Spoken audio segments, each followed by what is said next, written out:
Tu vois cet objet? Ouais. Tu te doutes qu'il va faire parler. Et ben c'est le cas aujourd'hui. Let's go.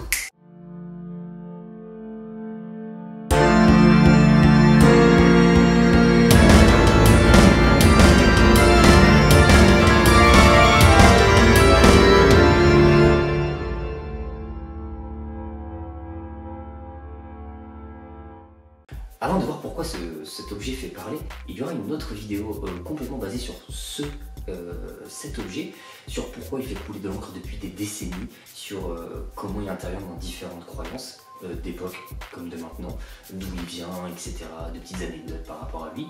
Mais aujourd'hui, on va s'attaquer à un film, d'ailleurs il y en a deux, j'ai vu uniquement le premier pour le moment, basé sur cet objet. Et on va voir que peut-être... peut-être c'est pas aussi cool qu'on pourrait le penser quoi. Il ne fait peut-être pas que transmettre des beaux reflets comme ce beau petit remote. Comme d'avant, ça va spoil, on s'en tape. Ah, miroir. Miroir, tout va commencer d'une façon très calme. Vous allez encore comprendre est-ce que j'aime bien le film ou pas, mais bon, ça vous le verrez par la suite. Qui, comme d'habitude, très clairement, on commence sur une histoire plutôt bateau et vous allez voir qu'il y a plein de clichés qu'on aime bien. On commence par un surveillant d'un ancien magasin. Comme il plutôt un musée, enfin en tout cas un énorme bâtiment qui a cramé et du coup il doit le garder parce que tout a cramé sauf un truc. Les miroirs. C'est pas très compliqué, je vous l'ai mis dans le titre. Enfin d'ailleurs, c'est pas moi qui l'ai mis dans le titre, c'est le titre du film. Donc à partir du moment où le film s'appelle Miroir, c'est un endroit qui crame, c'est un truc qui te sort, c'est des miroirs, ça paraît logique. Oui, mais quoi mon bon Jamy, c'est qu'il va commencer comme beaucoup de gardiens de musée, etc. à voir des choses, entendre des choses, et c'est là que ça va devenir très intéressant. En gros, comme celui-là il a cramé, évidemment il y a eu plein de morts, il y a eu plein de désastres, etc. Et aucun des gardiens ne veut rester très longtemps parce qu'il se passe des trucs chelous. Très clairement, en gros, on est dans un moment où c'est comme si les miroirs faisaient en sorte que personne ne reste, qu'ils veulent garder les lieux pour eux-mêmes. Bon, jusque-là tu vas me dire que c'est un film d'horreur basique et qu'on va te prendre pour un fou, blablabla, la routine, asile, personne en blouse blanche, camionnette qui vient te chercher, t'es menotté, etc. Déjà, il faut savoir qu'il y a un énorme miroir central.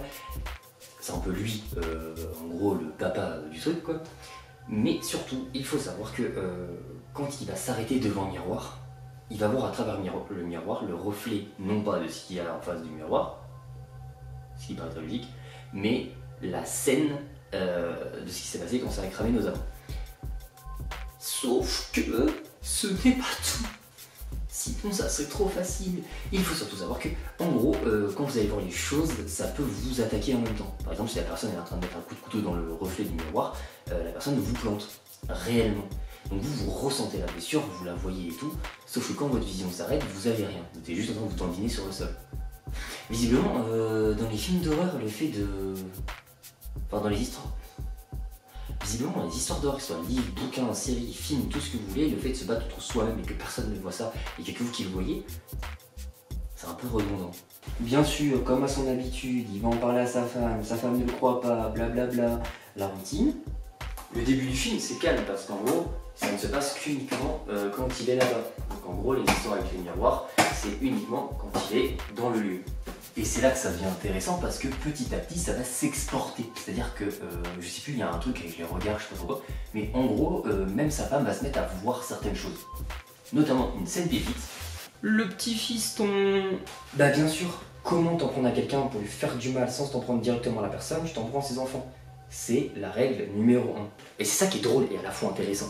C'est qu'en gros, elle va finir par le croire quand elle va voir son fils littéralement assis devant le miroir en train de parler avec son miroir et que en gros elle va appeler son fils va se lever, venir vers elle, mais dans le miroir il restera assis, sans bouger, dans la position initiale. Ah oui, là je te vois pas que son cœur de maman il a fait qu'un tour, elle a pris son gosse, elle a essayé de se barrer. Sauf qu'elle a aussi l'autre gosse, que du coup le monstre a passé dans tous les miroirs, que c'est parti en couille, que son gosse a failli la planter. Heureusement lui il est venu la sauver, bref. Très longue histoire, pas grand chose. Et là, si tu sens un peu truc, tu vas dire oui, mais dis tout, comment ils s'en sortent? Parce qu'à la limite, on pourrait faire exploser le bâtiment. Déjà, non, parce qu'en fait, du coup, les trucs vont quand même, enfin, les miroirs vont quand même survivre, donc ça marcherait pas. Mais du coup, comment on fait pour arrêter la malédiction? Eh ben, on fait une chose très habituelle et très logique dans les films d'horreur. On retrouve la personne où tout a commencé. sinon sur le bâtiment, tout en bas il y a une salle où en gros il y a des tests qui ont été faits sur une femme. Cette femme du coup a souffert le martyre parce que quand elle est née elle était à moitié possédée, enfin c'est ce que tout le monde pensait, et en réalité elle était possédée. Et du coup ils ont réussi à séparer le monstre d'elle, le monstre qui a été enfermé donc dans les miroirs. Et qu'est-ce qu'elle a fait pour essayer d'oublier tout ça? Je vous laisse deviner. Elle est devenue nonne, elle est devenue nonne. Ouais, hein, le coup de la religion, encore une fois, cliché. Clac, clac, on peut le barrer sur la liste. Mais surtout, qu'est-ce qu'il a eu la bonne idée de faire? Il s'est dit, si le problème il est là-bas et que le problème il vient de toi, je te prends, je te ramène et ça boucle. Bon bah je pense qu'on peut le refaire un petit coup. Est-ce que tu la sens la douille venir? Bon du coup la vieille, oui parce que depuis le temps, quand c'est passé pour elle et l'histoire actuelle, il y a eu du bail qui s'est passé, du coup la vieille elle avait vieilli. Donc du coup il ramène la vieille, elle accepte au final, parce qu'au début elle ne veut pas, au final elle veut bien, du coup il la ramène, elle se laisse attacher, elle dit de toute façon ça va revenir en moi. Le monstre ressort des miroirs, ah oui parce que la zone du bas en fait c'est un espèce de siège avec tous les entouré de miroirs. Vous savez c'est hyper glauque, genre dans les cirques et tout, bah c'est ça. Vous imaginez le sbul? Ouais. Et ben figurez-vous, figure-toi, figure-nous, qu'en fait, bah déjà t'es en milieu des miroirs, qu'elle va entendre des cris, que en gros toute sa terreur va revenir en elle, blablabla, le monstre revient en elle. Et elle explose mon ref, elle explose. Enfin il n'y a pas qu'elle qui explose, il y a aussi tous les miroirs. Mais je dois dire, je m'attendais à ce qu'il y ait un truc chelou, genre qu'elle se transforme soit en monstre, soit qu'elle devienne possédée, soit qu'elle, enfin je sais pas, mais qu'elle explose. Ça je m'y attendais pas. Et voilà, affaire classée. Ah oui mais non, on oublie un détail, c'est qu'en fait elle a explosé mais le monstre est toujours dehors. Parce que du coup le monstre s'est matérialisé. Super. Et donc là s'ensuit une course-poursuite où il va essayer de la buter.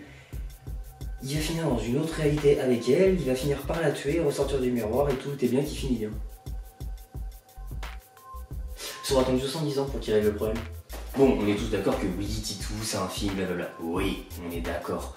Maintenant, le seul truc qui m'énerve avec ce genre d'histoire, c'est que depuis 70 ans, on sait de qui ça a démarré, parce que lui, s'il arrive à le trouver en moins de 2 semaines ou moins de 2 mois dans l'histoire, pourquoi depuis 70 piges, on n'a jamais retrouvé la meuf? Parce qu'en vrai, il a retrouvé la nana de force, il a ramené là, il remettait des trucs dedans, il a buté, il faisait tout péter, fin d'histoire, tu vois.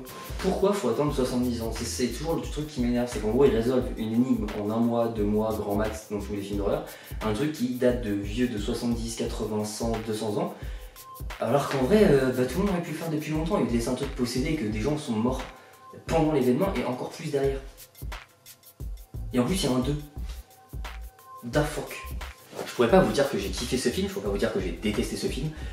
Il se laisse regarder, c'est sympa, c'est pas le film d'horreur de l'année, c'est pas non plus un énorme navet. Mais bah, si vous voulez le voir, faites-vous un petit kiff. Je sais d'ailleurs pas pourquoi il y a cette luminosité un peu glauque. Faites-vous un petit kiff, mais vous ratez pas grand chose. Hein. Il est pas foufou. Hein. Et c'est pas pour rien que les spectateurs derrière l'ont défoncé sur le ciné. Là cette fois c'est fini, il vous reste à vous dire d'aller voir tout ce qui est fait le taf de la Remote Squad dans la barre d'infos. On se retrouve demain pour de nouvelles aventures, c'est Titou. Peace!